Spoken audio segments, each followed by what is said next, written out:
지난 시간에 이어서 오늘도 인내라는 말씀을 증거하도록 하겠습니다. 사람이 사회생활할 때 절대적으로 필요한 것이 있다면 그 성품 중에 중요한 것이 인내입니다. 사람이 참지 못해서 그릇되게 하는 일들이 상당히 많기 때문입니다. 특별히 성도들에게 오늘 다시 한번 우리에게 일러주는 게 뭐냐면, 예수님이 오실 날이 가까웠기 때문에 너희는 인내하고 예수님을 기다리라, 이렇게 말씀을 하고 있어요. 여러분, 우리가 라면을 끓여 먹을 때나 어떤 걸 끓일 때도 물이 100도가 돼야 끓습니다. 그렇죠? 99도는 안 됩니다. 100도가 돼야 끓습니다. 그리고 이 전기기관차가 수증기의 압이 212도가 돼야 그 전기기관차가 움직일 수 있다고 합니다. 만약에 그 전기기관차의 온도가 211도라고 하면 이 전기기관차가 움직일 수가 없어요. 그 1도 차이가 별거 아닌데 1도 차이에 따라서 변화가 상당히 많이 일어난다는 것입니다. 내가 어떤 상황에서 극한 어려움이 온다 할지라도 극에 이르렀을 때 그 1도를 끌어올리면 인생이 그때부터 변화가 일어나는 거다, 그 말이에요. 그래서 우리는 인내라고 하는 것은 조금 참다가 끝나는 것이 아니라는 거죠. 성경 말씀 야고보서 1장 4절에 이렇게 말씀합니다. 인내를 온전히 이루라. 이는 너희로 온전하고 구비하여 조금도 부족함이 없게 하려 함이라, 이렇게 말씀하고 있어요. 너희가 인내를 하는 데는 온전함을 이루라는 겁니다. 그 온전함을 이룬다는 게 뭐죠? 인내라고 하는 것은 아무것도 안 하고 가만히 참고 기다리라는 게 아니에요. 인내는 그 속에 많은 수고와 노력과 애씀이 있는 거예요. 세상의 사람들이 망하려고 하면 거저 먹으려고 하는 게 있어요. 공짜를 좋아해요. 우리 어렸을 때 부모님들이 그런 말을 해요. 공짜 좋아하지 마. 공짜 좋아하다 대머리 까져. 이런 말을 많이 했어요. 그러니까 뭐냐면 머리가 벗겨진다, 그런 말을 하는 거잖아요. 사람이 열심히 노력하고 인내의 열매를 먹고 사는 것이 중요하다는 거죠. 그래서 사람이 부족함이 없이 사는 게 뭐냐? 인내를 온전히 이룸으로써 온전한 자격을 구비하게 된다, 갖추게 된다, 이렇게 말씀하고 있습니다. 오늘 이 야고보서는 특별히 예수 믿는 사람들이 핍박을 당해서 다 뿔뿔이 흩어져 있었어요.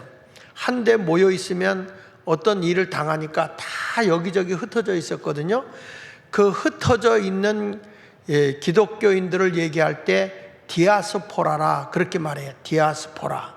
그 디아스포라들이 여기저기 예수 믿는 사람이 흩어져 있는데 그들을 향해서 예수님이 하신 말씀이에요. 이들은 유대교로부터는 이 종교적인 박해를 받았고 로마로부터는 정치적인 박해를 받습니다. 그리고 이들이 이리저리 떠돌아다니면서 숨어 생활하다 보니까 어렵게 살지요. 그러다 보니 불신앙의 사람들로부터 조롱과 핍박을 받습니다. 왜 예수 믿는 사람이 저렇게 바보짓하고 살아? 이렇게 멸시를 당하죠. 그 이유는 세상의 사람들이 가지고 있는 가치관과 하나님의 사람들이 가지고 살아가는 가치관이 달라서 그렇습니다. 세상의 사람들의 가치관은 대부분 땅의 것이에요. 그러나 우리 그리스도인들은 하늘의 소망을 두고 사는 사람들입니다. 이 세상의 것은 일시적인 거예요. 잠깐 있다가 없어지는 겁니다. 그러나 하늘의 것은 영원하다고 그랬어요. 사람이 먹고 사는 데서 인생이 행복해지는 거 아니야? 그렇다면 돼지 팔자가 훨씬 낫죠. 인생이 먹고 사는데 그냥 가만히 있어도 먹을 거 갖다 주고. 근데 그게 아니라는 거예요. 우리는 열심히 인내하면서 하늘의 소망을 품고 살아야 된다, 그 말입니다. 그 의인을, 예수 믿는 사람, 바르게 살려고 하는 사람들을 이 핍박을 당하고 있을 때 이런 말을 합니다. 너희는 예수님의 이 땅에 오실 날이 가까웠으니까 소망을 가지고 참으라, 이 말씀합니다. 마치 과거의 신앙의 선배들이 경주하듯이 달려가면서 인내한 것처럼 인내하라고 일러줍니다. 히브리서 12장 1절에 보면 이러므로 우리에게 구름같이 둘러싼 허다한 증인들이 있으니, 이건 믿음의 선조들을 얘기하는 거예요. 모든 무거운 것과 얽매이기 쉬운 죄를 벗어버리고 인내로서 우리 앞에 당한 경주를 하며, 이렇게 말하고 있습니다. 달린다고 하는 것은 그만큼 인내하면서, 그리고 체중을 조절해 가면서, 그러면서 달리는 거잖아요. 믿음의 사람들이 그렇다는 거예요. 이 세상의 욕심을 다 가지고 살 수 없다는 거예요. 우리 딸이 말이죠, 시집가서 아기를 둘이나 두고 있는 엄마가 요즘에 그렇게 달리기를 해요. 그래서 이제 마라톤을 하는데 이제 열심히 노력을 해가지고 지금 42.195인가요? 그런데 거기를 달려야 되는데 지금 반만 달렸는데 어저께 달리기 해서 21km를 뛰었다는 거예요. 21km. 근데 그거를 늘 연습을 하면서 밥을 잘 안 먹더라고요. 그래서 야, 달리기 하려면 밥을 먹어야지 왜 안 먹냐 했더니 체중이 많이 나가면 무릎에 무리가 와서, 그래서 밥 먹는 것도 덜 먹어야 된대. 야, 그 돈 나오는 것도 아닌데 그걸 뛰려고 말이죠, 먹는 것도 줄여가고 그렇게 연습을 하더라고요. 그러더니 어저께 21km 완주했다고 카톡에 찍어서 막 나한테 자랑하고, 그래서 내가 야, 대단하다, 그 정도 인내심이면 뭐든지 하겠다. 그런데 내가 들은 얘기인데 무슨 얘기냐면, 혼자 뛰면 약하니까 같이 운동을 하고 있는 멤버가, 그 멤버들은 42.195km를 뛰는 사람들인데, 이 사람들이 처음 뛰는 거니까 오늘 마라톤 대회를 정식으로 한대요. 그런데 제 딸을 위해서 같이 뛰어줄게. 그리고 오늘 그 인간들은 또 뛴대요. 그런데 같이 뛰어줄게 하면서 뛰다가 발바닥에 너무 불이 나서 더 이상 못 뛰겠다고 하니까 옆에 있는 친구들이 그러더래. 원래 그렇게 불 나는 거야. 원래 그렇게 불 나는 거니까 뛰어야 돼. 그래서 끝까지 뛰었다고 그러더라고요. 여기서 혼자 뛴 게 아니라 공동체, 더불어 함께 한 그 위력이 대단하다는 거예요. 그래서 상도 받아오고, 또 그 앞에 가서 이렇게 다 뛰고 나서 이렇게 좀 뭐라 그러죠?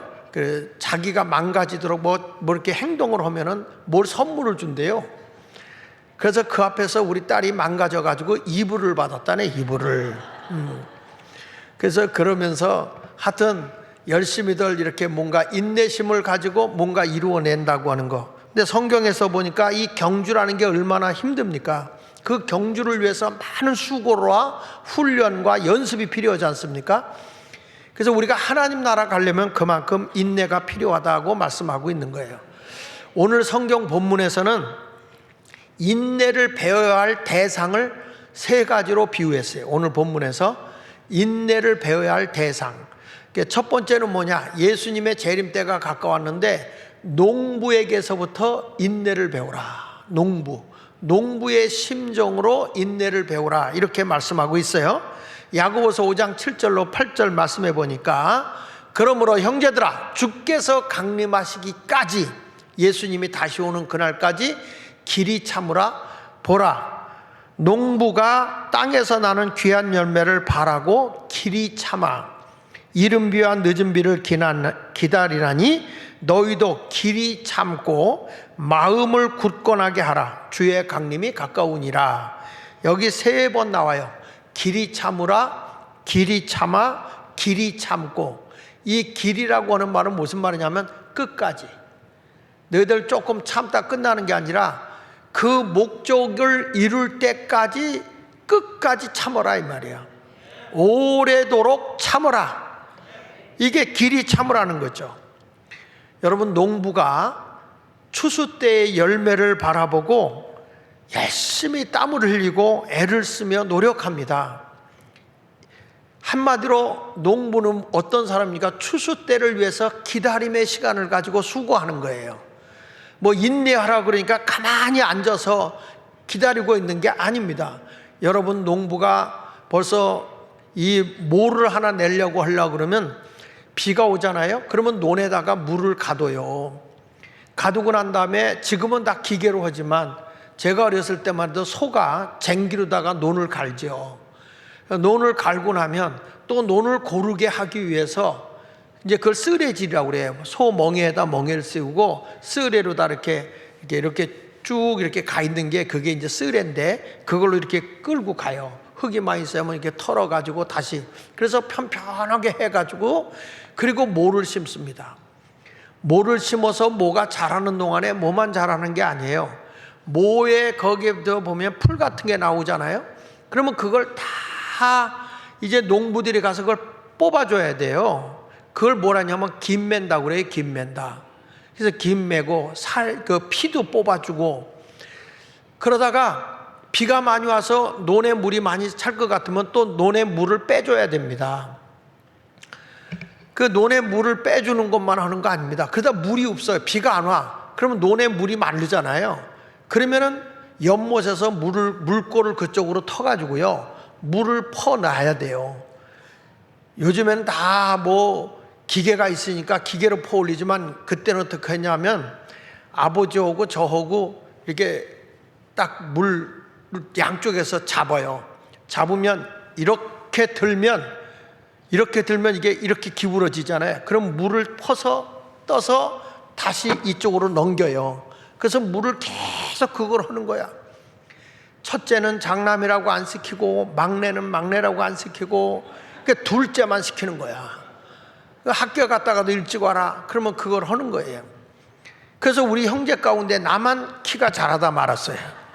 하도 일을 많이 하고 지게질도 많이 하고 어렸을 때인데도 그렇게 물을, 이게 농사라는 게요, 이게 쉬운 게 아닙니다. 진짜. 그래서 쌀미자가 이게 계산해 본 88번 손이 간다는 의미예요. 88번 손이 간다.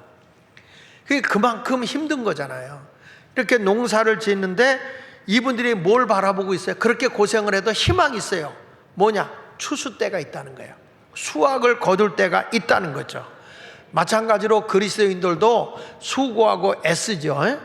그냥 가만히 있는 거 아닙니다. 인내라는 것은 가만히 기다리고 있는 거 아닙니다.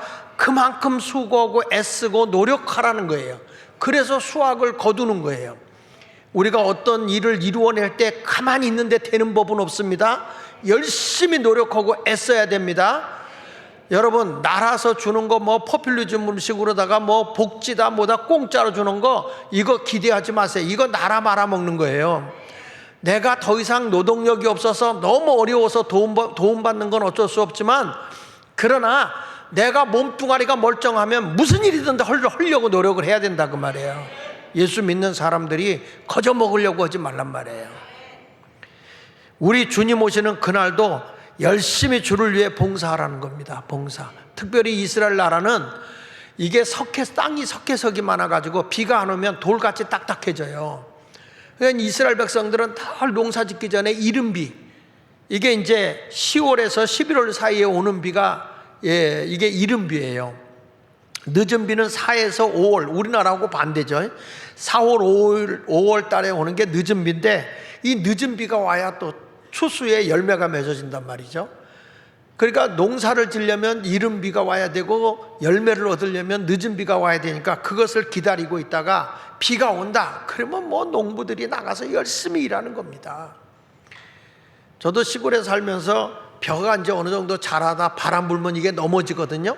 그대로 놔두면 이게 썩습니다.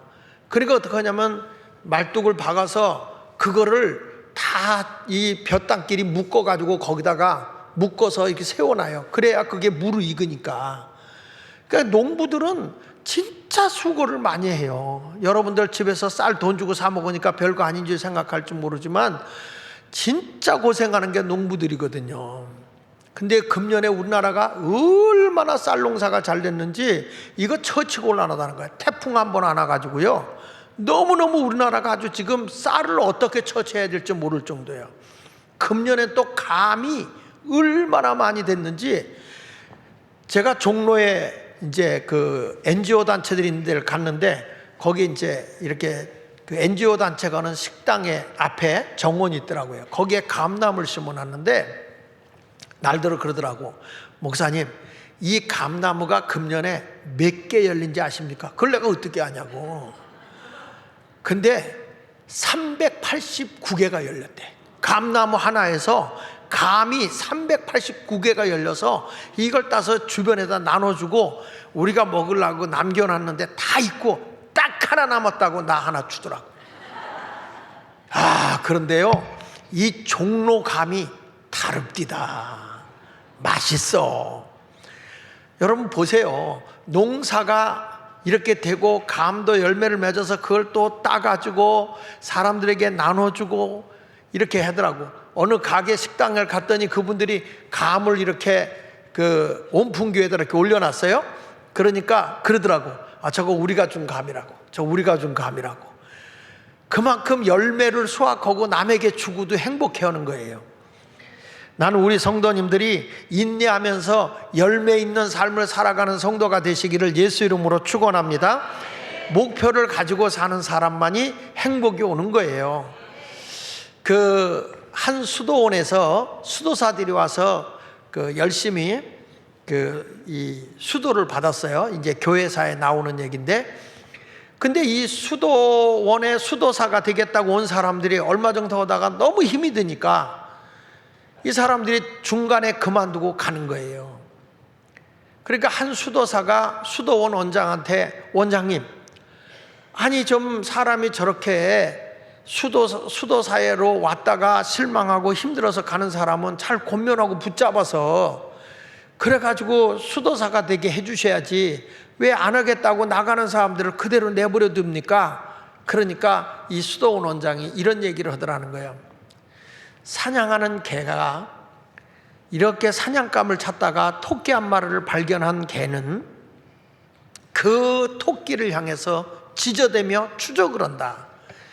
그러면 그 사냥감을 발견하지 못한 사냥개들도 앞에 가는 개가 사냥감을 발견하고 지저가며 쫓아가는 그 개를 막 쫓아가면서 지저댄다.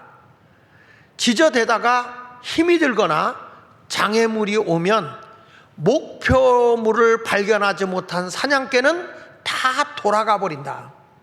그 반면에 목표물을 발견한 사냥개는 힘이 들거나 장애물이 와도 그걸 뛰어넘어서라도 목표물을 끝까지 쫓아가서 토끼를, 사냥꾼을 불러내서 잡게 한다. 그게 다른 거다. 그게 무슨 말입니까? 이 수도사들은 중간에 그만두고 가는 사람들은 목표가 없다. 목표가 그냥 남이 오니까 덩달아 왔다가 힘들면 언제든지 그만둘 사람이다. 그래서 이런 사람들은 인내가 없는 것이다. 여러분, 그래서 오늘 성경에도 예수님이 말씀하는 게 뭐냐면 너희가 예수님이 강림하시기까지 인내하라는 거예요. 예수님의 재림할 그때의 희망을 품고 영적인 신앙생활에 핍박이 오고 괴로움이 와도 인내하라, 이렇게 말씀해 주고 있는 것이죠. 요즘에 사진을 찍어도 사진이 금방 나오잖아요. 옛날에 우리 어렸을 때 사진 한 방 찍으면요, 사진관에 가서 찍잖아요. 그 찍으면 이거만하게 검은 걸로 뒤집어 써요, 사진사가. 그리고 여기다 후레쉬를 뭘 들고 여기 이렇게 잡는 걸로 툭 하면 이렇게 하고 이게 이제 찍혀요. 그러면 보통 도심지에서는 이틀이나 3일에 걸쳐서 사진이 나온단 말이에요. 근데 우리 시골에서 섬이니까 사진이 나오려면 15일에서 20일, 그것도 풍랑이 오거나 뭐 오면 한 달 이렇게 걸려요. 이런 것을 이제 사진이 오래 걸리는 거죠. 왜냐하면 찍자마자 이 사람들이 가는 게 아니라 여러 사람이 사진 찍은 걸 모아서 현상으로 인천으로 와야 되니까. 제가 고향이 대부도 섬이니까요. 근데 그 전에 이제 도심지에서 사진 찍으니까 1시간 만에 사진이 나오더니, 요즘엔 15분 만에 나오더니, 아예 요즘에는 디지털로다가 딱 찍으면 그걸로 보내면 그냥 사진이야. 바로바로 사진이 나와요. 이제 기다릴 것도 없어요. 그런데 세상의 사진은 그럴지 모르지만 우리 영적인 삶은 인내하라는 것입니다. 끝까지 참고 예수님 오실 때까지 인내하면 여러분 실패하지 않습니다. 우리가 지난 시간에도 말했지만 아브라함이 이삭을 얻는 데까지, 믿음의 조상이 되는 데까지는 25년이 걸렸고, 야곱이 고향을 떠나 라반의 집에서 많은 부를 얻어가지고 돌아오는 데는 20년이 걸렸고, 요셉은 17살에 노예로 팔려가서 애굽의 총리로 성공하는데 13년의 고난을 이겼습니다. 여러분, 우리가 고난을 이기지 못하면 고난이 더 와요. 예를 들면 모세라는 사람이 자기 백성이 괴로움을 당한다고 때려 죽이잖아요. 그걸로 인해서 요셉의 연단의 과정이, 고난의 과정이 40년을 걸어요. 40년. 그러니까 사람이라는 것이 아무리 화가 나도 잘 절제하고 인내하고 가는 게 중요하다는 거예요. 여러분 모두도 인내의 삶을 살아가시기를 축복합니다. 어떤 사람 보면 막 하다가도 아이 힘들어 안 해, 그리고 집어 던져서 인생이 날마다 시작이 있고 끝이 없는 분들이 혹 가다가 많아요. 어떤 날 보니까 요즘에 하던 거 때려쳤어요. 왜요? 뭐 별로 돈도 안 되고 재미가 없어요. 그래서 때려쳤어요. 그 인간은 날마다 만나면 시작도 빠르고 때려친 것도 빨라. 이런 사람은 안 됩니다. 어저께 제 사촌 형님의 그 사위가 저한테 이런 얘기를 하더라고요. 요즘에 아주 자기는 어마어마하게 지금 돈을 벌고 있대요. 그게 뭐냐 그랬더니 두 끼 떡볶이라는 걸 초보래. 두 끼 떡볶이로 해서 체인점도 해가지고 하는데, 자기가 그걸 개발했는데 대박이 났다는 거예요. 자기는 해까지도 그걸 했다는 거예요. 처음에 하는 과정에서 많은 어려움이 있었지만 끝까지 자기는 내 평생 소원 이것뿐 떡볶이다. 그래서 내 떡볶이를 먹으면 두 끼만 먹어도 된다. 이런 자세를 가지고 두 끼 떡볶이를 개발한 거예요.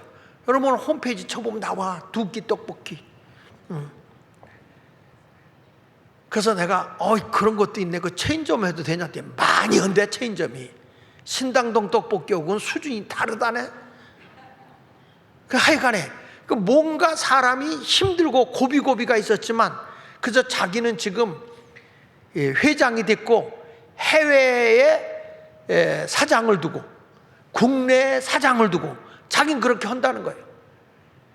돈 많이 벌었겠네? 엄청 벌었대. 좀 달라 그랬더니 그건 못 준대.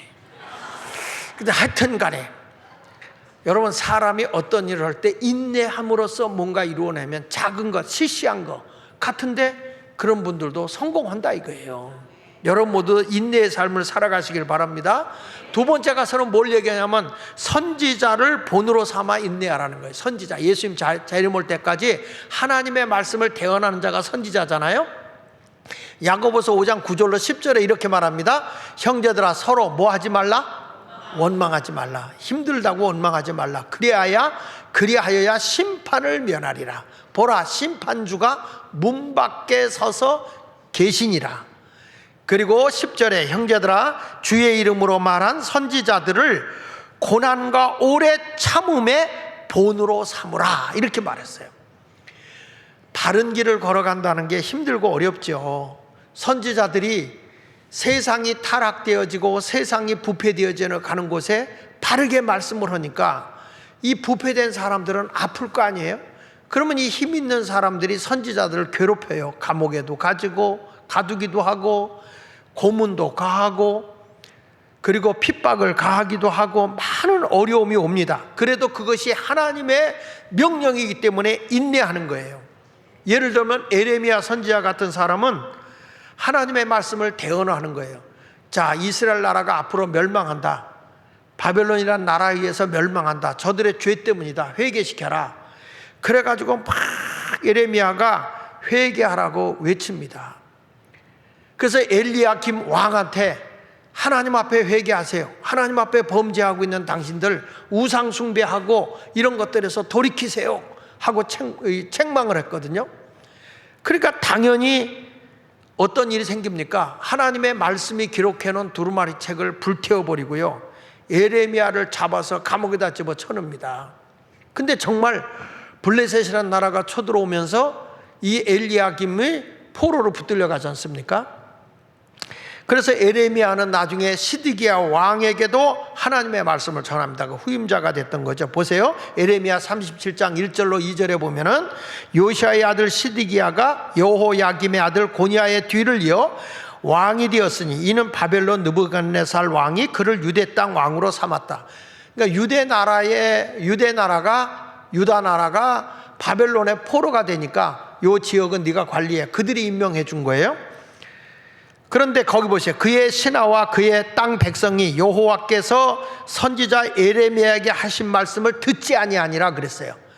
우상을 없애버리고 우리가 회개하고 하나님 앞에 바로 서야 이 나라가 다시 바벨론에서부터 해방받고 우리 민족이 삽니다 라고 일깨워주고 있는데 듣지를 않아요. 오히려 시드기야 왕과 내각의 모든 사람들이 잘못한 거에 대해서 꾸짖고 책망한단 말이에요. 여러분, 목사는요 하나님의 말씀을 대언하는 선지자권이 있어요. 그래서 나라가 잘못 가면 나라의 대통령도 내각도 책망하고 꾸짖을 수 있는 거예요. 그런데 그런 것들에 대해서 사람들이 이상하다, 정치한다 이런 소리 오거든요. 아닙니다. 그래서 결국에는 에레미야가 그 내각 막강한 힘을 가지고 있는 사람들에게 책망을 하고 회개할 걸 외치니까 감옥에다 가둬버려요. 에레미야를 옥에 가둬놓고 고문을 가하잖아요. 그래 놓고 나서 다시 예언해봐. 다시. 그 에레미야가 그대로 예언하는 거예요. 시드기야 왕에 대해서 예언을 다시 하는 거예요. 다시 하는데 좋은 말을 하지 않아. 잘못된 거에 대해서 꾸짖고 회개하라고 외치니까 큰 웅덩이에다가 에레미야를 집어 던져버립니다.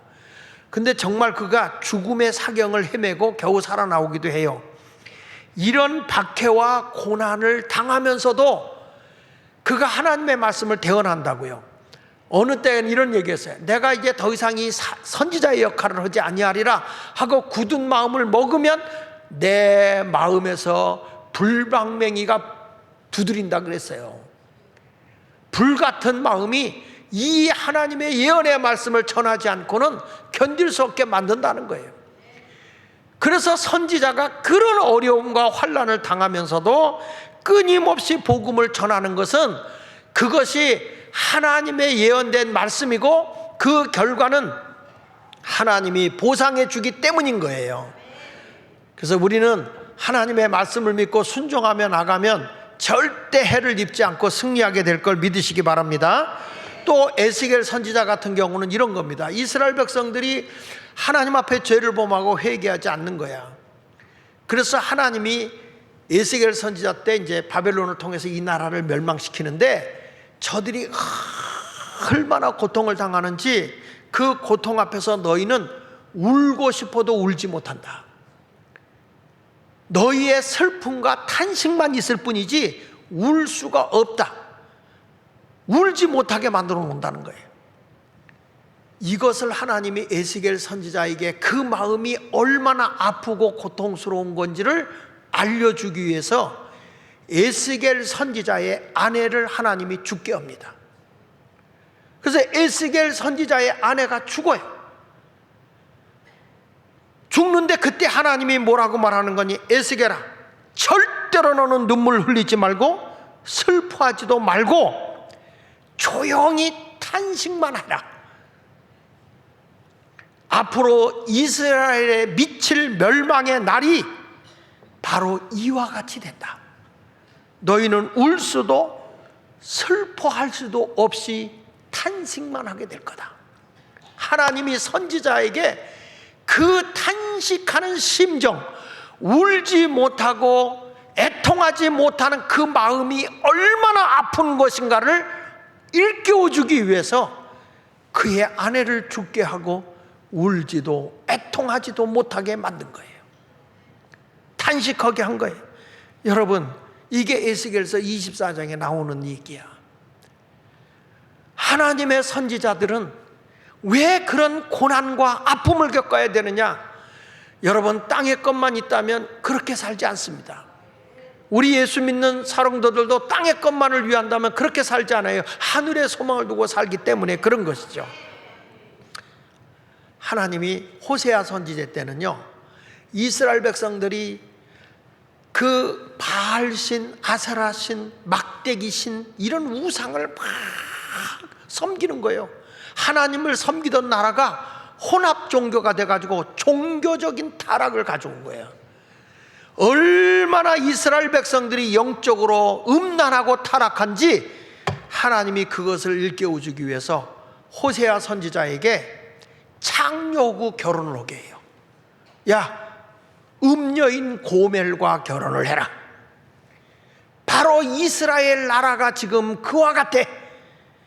그러니 그런 모습으로 그런 여자와 결혼해라. 결혼해서 애를 낳는데 이 사람이 옛날이 그리워서 또 나가서 그 짓을 합니다. 근데 하나님이 뭐라고 그러지 아십니까? 호세아야, 가서 그 여자 데려와. 이 백성이 이와 같은 거야. 나를 버리고 우상 숭배하고, 그래서 저들을 징계했지만 아이고 하나님 잘못했어 하고 사는 것 같지만 또 나가서 그 짓을 하고 있어.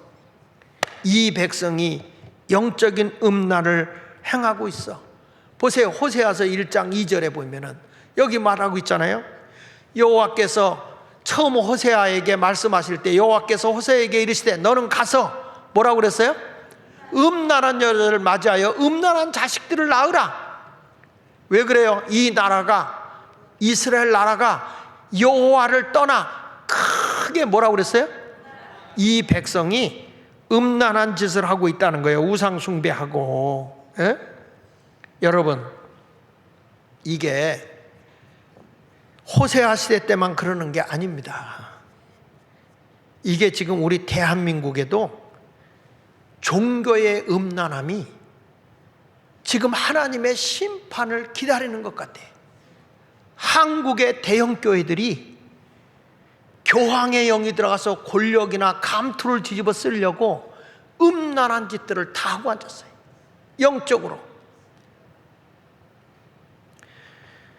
여러분, 우리가 알다시피 이 종교 이 통합운동의 주체인 WCC라든지 NCCK, WEA, 로잔대회는 내가 오늘 오후에 제가 나라 사랑 예배 때 하겠습니다.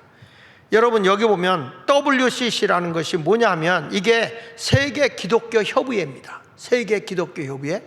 근데 여기서 이들이 말하는 걸 보면 모든 종교의 연합, 화평, 일치, 화합을 위해서 종교가 연합한다 이렇게 말하지만 이 종교를 통합하는 그 이면 속에 뭐가 들어있냐면 기독교의 사상을 무너뜨리는 공산주의 전략이 그 속에 숨어 있어요. 그리고 캐톨릭의 세계 종교 통합하고 통합을 하겠다. 제가 요거는 철야 때, 금요 철야 때 이 캐톨릭의 흐름이 어떻게 나오는데 제가 역사적으로 설명을 할 거예요.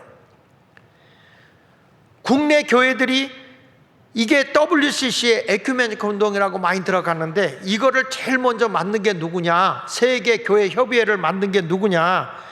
이게 보면요, 모든 종교는 다 구원이 있다고 이렇게 만들어요. 여기 보십시오. 실제로는 전 세계의 모든 종교에도 구원이 있다는 종교다원주의, 그러니까 무당들이 하는 무속 종교에도 구원이 있다. 여러분, 천하인간의 구원 얻을 만한 이름은 예수 이름밖에 없잖아요. 그런데 이 WCC를 제일 먼저 창시한 자가 누구냐면 구소련의 러시아 스탈린입니다. 스탈린. 자기가 러시아를, 소련을 공산화시키고 나서 유럽하고 미국을 공산화시키려고 보니까 안 되는 거예요. 왜 안 되는가 봤더니 두 가지 때문에 안 돼. 가정하고 종교인 기독교 때문에 안 되는 거예요. 그러면 이것을 없애기 위해서는 어떻게 하냐? 아무리 흘려도 안 돼요. 그래서 누구 것을 가져오냐면 안토니오 그람시, 진지전을 구축해야 된다는 거, 그걸 가지고 들어가면서 이 사람들이 종교다원주의를, 종교연합운동을 만들어서 FCC라는 걸 만들어요. 페드럴 카운실 처치라고 하는 걸 만드는데 이게 뭐냐면 이게 KGB 요원들이, 러시아의, 소련의 KGB 요원들이 종교를 파괴할 입장으로 60-70명을 회원으로 해가지고 만들었는데 이게 KGB 요원들에 의해서 움직여지는 거구나 하는 것을 알고 이것을 들키니까 WCC 이름을 바꾼 거예요. 그래서 스탈린이 이 운동을 했죠. 그래서 넘겨서 보시면요, 이들이 주장하는 것 좀 보실게요. WCC는 연합화합 일치라는 슬로건으로 종교다원주의를 통해서 예수 그리스도가 유일한 구원자라는 진리를 배격합니다. 여러분, 요한복음 14장 6절에 보면 내가 곧 길이요 진리요 생명이라고 그랬어요. 예수님만이 구원이라고 그랬어요. 그런데 이 WCC에는 아니다, 불교도 유교도 다 종교에는 다 구원의 길이 있다, 이렇게 얘기하는 거예요. 산 등상의 꼭지점에 가면 다 만난다, 등상을 해서 가는 길은 다 달라도 꼭대기 가면 다 같다. 여러분, 그거 말도 안 되는 얘기입니다. 구원은 오직 예수밖에 없습니다. 그런데 여기 스탠리 사마르타라는 사람이 위원장이 한 얘기 좀 보세요. 그리스도를 주로 고백하는 것은 성경적이지 않고 신앙은 역사적 경험의 산물이기에 사람에게 강요되어서는 안 된다. 기독교를 부인해 버려요.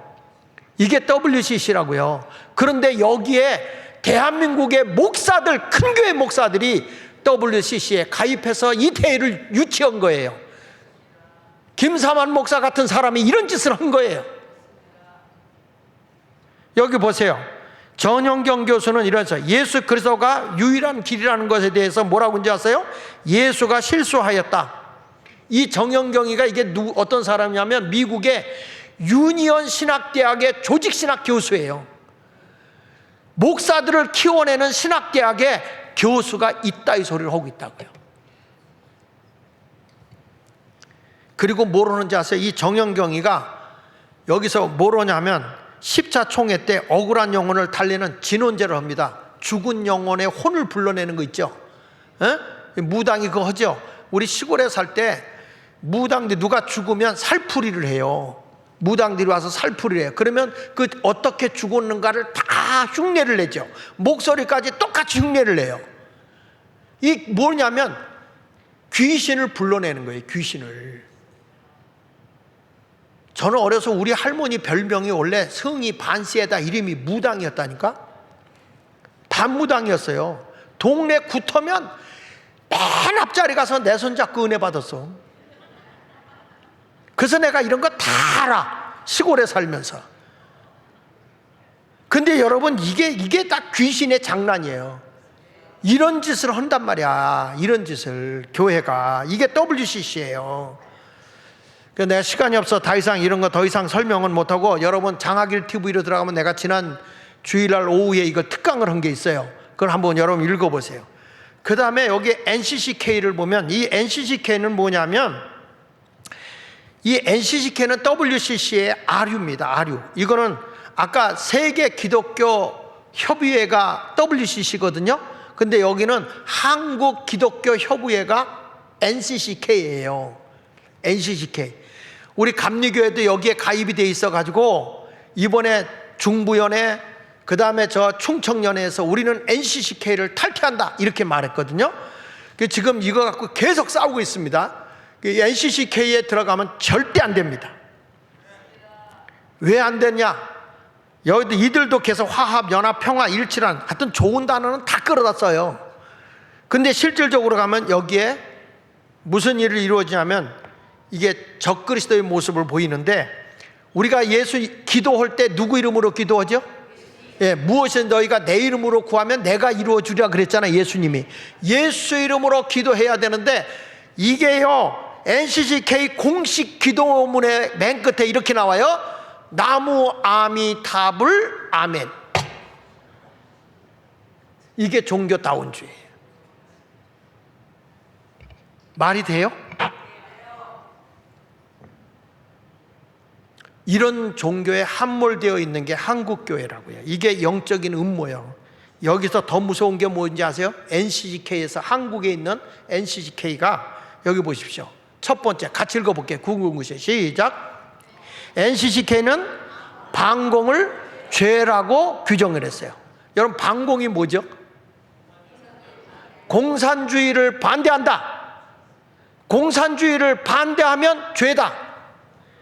이게 1988년 민족의 통일과 평화에 대한 한국 기독교의 선언에서 반공을 죄라고 NCCK에서 규정한 거예요.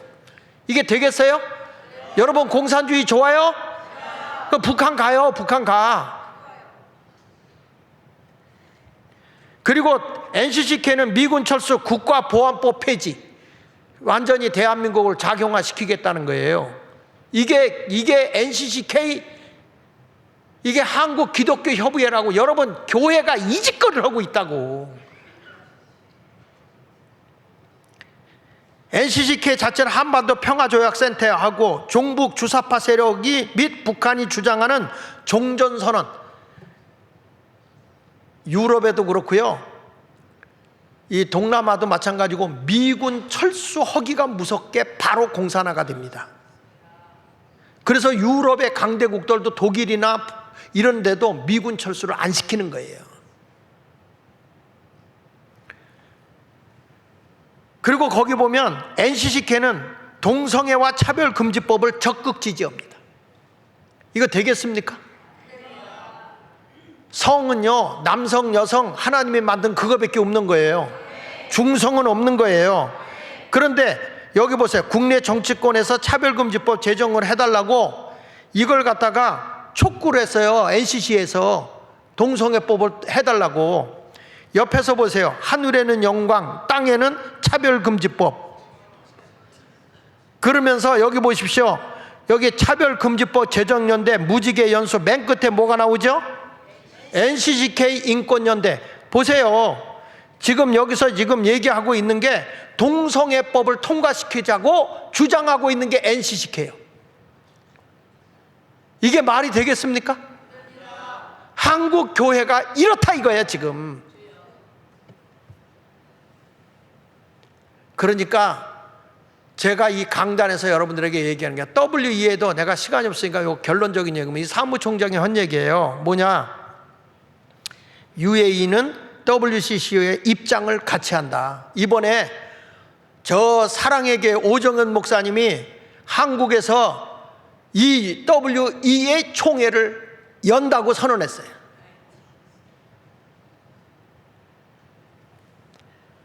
지금 한국의 큰 교회 목사들이 감투에 뒤집어 쓰는 귀신이 들어가 있나 봐. 전부 다 이런 걸 뭐 한 자리 헐라고 말이죠. 이런 짓을 하고 있으니까 여러분, 대한민국이 꼭 나라가 어떤 모습으로냐, 이스라엘 백성들이 바로 혼합종교, 바벨론의 혼합종교와 하나가 돼서 하나님의 심판을 받는 것과 똑같이 지금 대한민국 가고 있는 거예요. 이걸 알고 있는데 우리가 가만히 있을 수 있어요? 이제는 한국 교회가 종교 개혁을 하지 않으면요, 대형화된 교회들 무너뜨려야 됩니다. 이제는 교인들이 깨어 일어나야 됩니다. 목사들이 교황의 영이 들어가 있어요. 교황의 영이. 여러분, 백성의 선지자 노릇을 해가지고 잘못 가면 잘못됐다고 꾸짖고 책망하고 회개의 복음을 전해야 되며 예수 그리스도를 통해서 구원을 이루게 해야 될 거 아닙니까? 동성애법이 통과된 유럽이나 미국 같은 데는 공교육이 다 무너졌습니다. 자유민주주의가 다 무너졌습니다. 스탈린이가 왜 그런지 아세요? 스탈린이가 미국이라는 나라는 인종으로 또는 어떤 문화로 어떤 언어로 민족이 구축된 게 아니에요. 미국이라는 나라는 자유라는 가치하에 나라를 세웠어요. 자유가치. 그러면 이 자유를 깨기 위해서는 가정과 교회만 무너뜨리면 자유는 무너진다. 그러면 가정과 교회를 깨뜨릴 수 있는 게 뭐냐라고 얘기했을 때, 첫째는 동성애고 두 번째 가서는 종교다원주의예요. 그래서 로잔대에도 보면은요, 로잔대의 결론이 뭔지 아십니까? 교회라는 단어를 없애버립니다. 공동체라는 이름을 가지고 갑니다. 이걸 목사들이 몰라. 나는 여러분에게 말씀드려요. 지금 호세아 시대와 똑같은 일들이 대한민국에 일어나고 있다 이거예요. 우리는 깨어 일어나야 되지 않겠습니까? 여러분, 목사가 이런 얘기를 할 때 왜 우리 목사 내가 정치 얘기하는 게 아니야. 여러분, 나라를 살리고 백성을 살리고 자녀를 살리고 교회가 살아야 되기 때문에 하나님의 말씀을 바로 일깨워 주는 거야.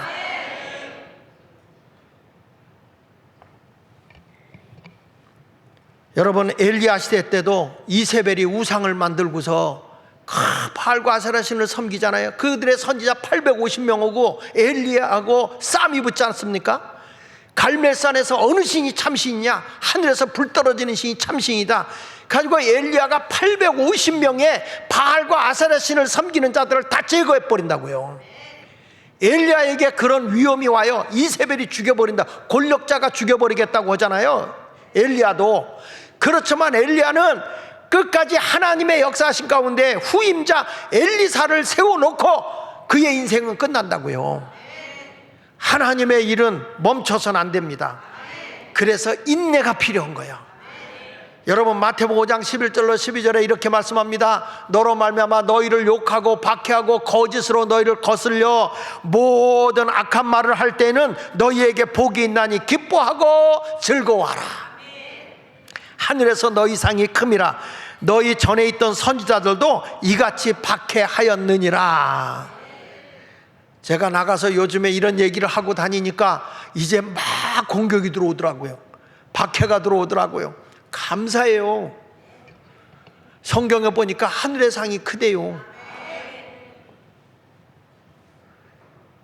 지난 금요일 날은 제가 고발을 당해가지고 가가지고 재판을 오전 10시부터 오후 5시 반까지 받았어요. 말도 안 되는 얘기들을 하는 거예요. 그러나 끝까지 웃었어요. 왜? 하늘의 상이 그만큼 큰 거야. 근데 피곤하긴 하더라고. 그래서 그날 설교를 우리 박태웅 목사 보고 하라 그러고 금요 심야 기도를 제가 못했는데 뒤에 앉아서 듣는 것도 좋던데. 예. 근데 하여간 여러분, 우리가 생각할 때 우리가 주를 위해서 바르게 살아가면요, 하늘의 상이 큰 거예요. 내가 고난이 오고 어려움이 와도 낙심하지 마시고 인내하면서 견디면 하늘의 상이 클 줄로 믿습니다. 성경은 말하거든요. 원망하지 마라. 성경 말씀 야고보서 5장 9절에 그렇게 말합니다. 형제들아, 서로 원망하지 말라. 그리하여 심판을 면하리라. 보라, 심판주가 문 밖에 서 계시니라. 여러분, 내가 힘들고 어려움이 있다고 원망하지 마세요. 당연한 거예요. 그 인내를 겪으면 풍성한 복이 온다니까요. 아, 복 주시려고 이런 일이 왔네, 할렐루야, 놀렐루야, 날렐루야 하면서 기뻐하시라니까. 기뻐해요. 제 아내가 오늘 아침에 새벽에 이러더라고. 일찍 나오는데 새벽 5시 반에 일어나서 이제 샤워하고 나오려고 하는데 제 아내가 그래. 아니, 당신 오늘 다 하려고 그래, 뭐든지. 그래서 아이고, 내가 맡은 건 해야지. 좀 누구 시키지. 왜냐하면 오늘 이제 이거 끝나면 2부 예배 끝나면 또 2시부터 성경 공부 시키고, 성경 공부 끝나면 3시부터 나라 애국 예배하고, 애국 예배 끝나면 평택에 가서, 평택 오늘부터 부흥회거든. 그래서 거기 가서 또 부흥회하고, 시간이 그냥 1분을 다투는 거예요. 1분. 그 수요일까지 집회. 근데 오늘 당신 죽으려고 환장했냐? 뭐 그게 아니요. 행복한 거예요. 주의 일은 할수록 행복한 거예요. 여러분들도 이 일을 해보세요. 땀을 흘려도 행복하지 않아요? 운동하고 나서 땀을 쫙 흘리고 나면 여러분 짜증나요? 행복해요? 허허, 이 동네 뭘 해봤어야 알지. 물론 할머니들은 열심히 운동을 해봐야 팔만 휘졌지 다리가 안 떨어져. 그래가지고 막 한 팔만 휘졌고 아니, 그래도 그렇게 하고 움직이면 행복한 거예요. 행복한 거. 베토벤이 한 얘기가 있어요. 인내는 쓰다, 그러나 열매는 뭐라고요? 달다. 달다고요. 그래서 이런 말이 있습니다. 이스라엘의 어머니가 결혼을 앞둔 딸에게 시집 보낼 때 너 거기 가서 힘들다 뭐 이런 얘기 하지 마라, 인내하기 위해서 이렇게 살아라, 그 보내준 편지가 있어요. 그게 뭐냐면, 사랑하는 딸아, 내가 남편을 왕처럼 섬긴다면 너는 여왕이 될 것이다. 남편을 왕같이 모시니까 내가 여왕이 되지. 만약 남편을 돈이나 벌어오는 하인으로 여긴다면 너도 하녀가 될 것이다. 내가 지나친 자존심과 고집으로 남편을 무시하면 내 남편은 폭력으로 너를 다스릴 것이다. 만일 남편의 친구나 가족이 방문하거든 밝은 표정으로 정성껏 대접해라. 남편은 너를 소중한 보석으로 여길 것이다. 항상 가정에 마음을 두고 남편을 공경하라. 그러면 그가 내 머리에 영광의 관을 씌워줄 것이다. 얼마나 멋있어요. 남편 알기를 여자가 개같이 알면 나는 뭐가 돼? 견처가 되는 거예요. 견처. 개부인이 되는 거야.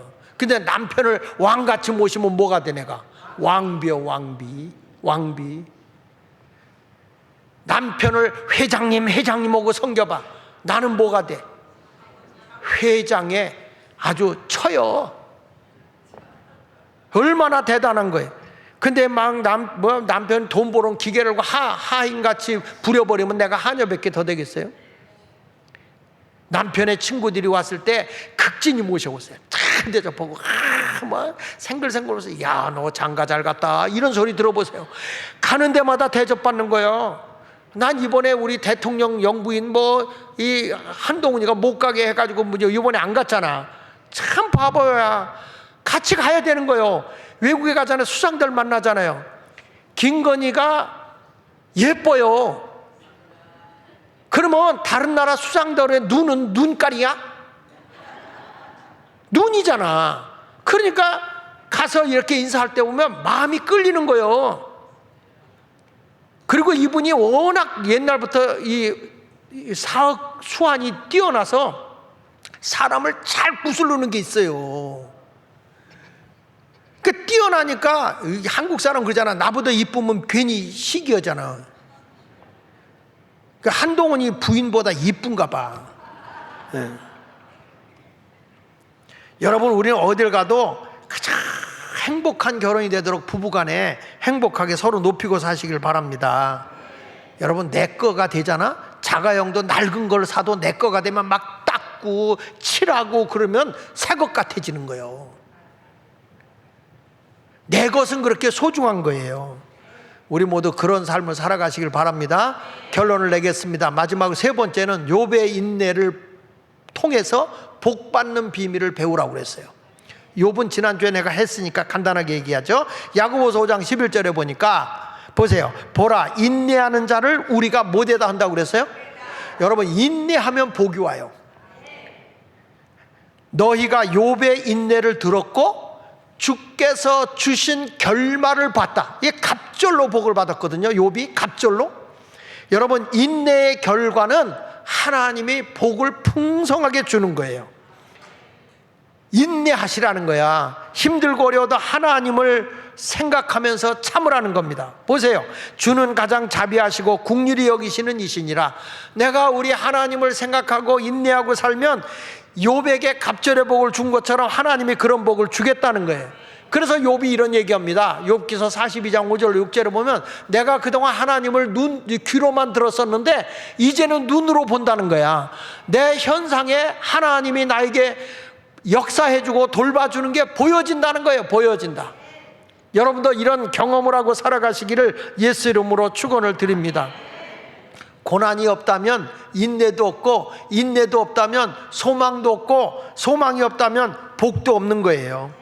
갑절의 복을 받으시길 바랍니다. 보세요. 욥기서 시편 66편 10절로 12절에 보니까 하나님이여 주께서 우리를 시험하시되 우리를 단련하시기를 은을 단련한 같이 하신다.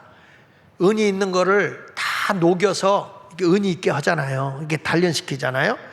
그래서 우리를 끌어 그물에 걸리게 하시며 어려운 짐을 우리 허리에 메어두셨으며 사람들이 우리 머리를 타고 가게 하셨나이다. 우리가 불과 물을 통과하였더니 주께서 우리를 끌어내사 풍부한 곳에 들이셨나이다. 고난과 역경이 계속 많았었는데 하나님이 마지막에는 나를 어려움에서 끌어내사 풍부한 곳으로 들이셨다. 믿어지면 아멘 하세요. 절대적으로 어려움을 이겨야 됩니다. 저도 목회를 하면서 이 목회를 하다 보면 이 목회가 쉬운 게 아니에요. 굉장히 어렵습니다. 근데 이게 과정이 있거든요. 너무 어려워서 제가 우리 작은아버지 되는 우리 금오제일교회 큰 교회 목사님이니까 교회도 크고 그래서 내가 가서 유명한 부흥 강사하고 그랬어. 조카니까 또 그 교회 출신이니까. 개척하러 나올 때 이런 한 푼 안 도와줬어. 나는 나갈 때 도와주거든. 근데 이런 한 푼 안 도와줘. 그래서 내가 너무 교회가 어려워서 내가 작은아버지한테 가서, 작은아버지, 내가 사실 교회 하는데 이렇게 어려워요. 좀 도와주세요. 그래서 이게 진짜 어렵게 얘기한 거예요. 누구한테 이렇게 말 꺼낸다는 게 그렇게 어려운 거예요. 도와주세요. 그랬더니 첫 마디가 이러는 거예요. 돈이 웬수야? 와, 말 꺼냈다가 악살만 먹었어요. 돈이 웬수야? 그 쳐다보지도 않아요. 그 뒤부터는. 그때 자존감이 확 무너지는 거예요. 그때 제가 하나님 앞에 오기 부린 게 있어요. 내가 사람에게 손 내밀면 사람이 아니다. 내가 모든 일은 하나님께 엎드려서 한다. 왜? 하나님은 모든 걸 다 아셔. 필요한 걸 주시는 분이야. 그래서 무릎 목회를 했어. 무릎. 그냥 강단에서 내려가질 않았어요. 하나님 이런 거 있습니다. 이렇게 도와주십시오. 무릎으로 그냥 하나님 앞에 기도했어요. 그러니까 교회가 귀신 들린 자가 와서 낫고 병든 자가 치유되고 소문이 나니까 교회가 모이는 거예요. 모이는 거야. 여러분, 신당동에서 우리 교회 생긴 이후에 교회가 세워진 데가 없어요. 그만큼 어려운데 여기가. 그런데 하나님의 역사하신 가운데 무릎 목회를 했죠. 그래서 우리 새로 목사님이 오시면서 이번에 목회 계획을 짜면서 얘기를 했어요. 내년도에는 우리 교회의 원점으로 돌아가라. 하나님의 원색적인 복음으로 돌아가는데 기도만이 살 길이다. 기도만이. 기도하면 다 해결되더라고. 성경에 보니까 구하라 그래야면 준다. 찾아라 그러면 만나주신다. 두드려라 그러면 열어주시겠다. 아, 하나님의 말씀이니까 기도하자. 그래서 옛날에는 통행금지가 있어. 우리 기도할 때 금요 철야 기도한다 그러면은 저녁에 시작해가지고 통행금지 해제할 때까지 4시까지 했다. 그러니 내년부터는 금요 심야 기도는 꼬박 샌다. 어떠냐? 그래가지고 우리 교역자들이 오케이 했어요. 왜냐하면 새로운 박태모 목사 외에는 다 나갈 거니까. 하나는 시집가서 나가고 하나는 딴 교회로 가고, 그래서 이제 교역자 새로 다 뽑을 거니까. 그러면 좋다. 기도가 살면 교인들의 가정이 살고 영이 살고 막 성령이 역사하니까 놀라운 기적이 일어나거든요. 기도밖에 없어. 기도밖에. 그렇게 하자. 그랬더니 아, 좋습니다. 아니 뭐 지금 뭐 새로운 목사님이 나이가 이제 40 중반인데 중반인데 질질 매고 있는 70대인 나하고 수준이 같겠냐. 물론 70대는 질질 매고 80대는 기를 쓰내라고 팔딱 뛴대요. 네. 그래서 하나님이 마지막 때 우리는 풍부하게 해준다. 이 복을 받는 내년이 되자. 풍부한 복을 받자. 인내하면 결과가 와요. 그래서 우리 교회가 그런 어려움 속에서 승리했어요.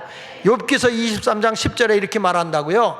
내가 가는 길을 그가 아시나니 그가 나를 단련하신 후에는 내가 순금같이 정금같이 되어 나오리라. 요즘 금값 비쌉니다. 금값 비싸. 여러분을 하나님이 순금같이 만들어 버리겠다. 이렇게 말씀하는 거예요. 전에 우리 교회 부흥회를 오신 분이 있어. 전명구 목사라고. 아, 이분이 마이크를 잡고 탁 하는데 여기서 다이아를 박은 반지를 끼고 오더라고. 그러니까 막 딱 하니까 바짝바짝 하는 거야. 그걸 우리 교인들이 봤어. 우리 목사님은 그런 거가 전혀 없어. 그래가지고 우리 강찬석 장로님이 다이아 큰 걸 박아서 당신도 하나 나도 하나 해가지고 딱 반지를 해준 거예요. 여기 김시복 권사님 오셨는데 그때 김시복 권사님이 금방 할 때야. 그 나는 그게 이제 다이아 큰 걸 박았으니까 반짝반짝하죠. 그리고 가서 보니까 다이아 조그만 거 반짝반짝. 이거 얼마에 돼? 아이 목사님 이거 비싸요. 그래. 아 이거 얼마인데? 그랬더니 진짜 비싸더라고. 내 반지가 얼마나 커요 다이아가. 그래서 이거는 얼마요?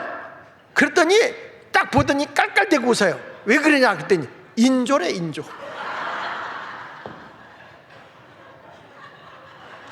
그 뒤부터 안 꼈어. 어디 갔는지 몰라.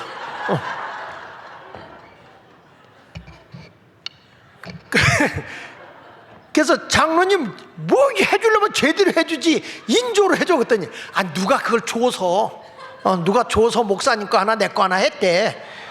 예. 반지도 이것도 순금도 아니야 또 18K인가 뭔가 이래 해가지고 그렇게 해서 준 거예요.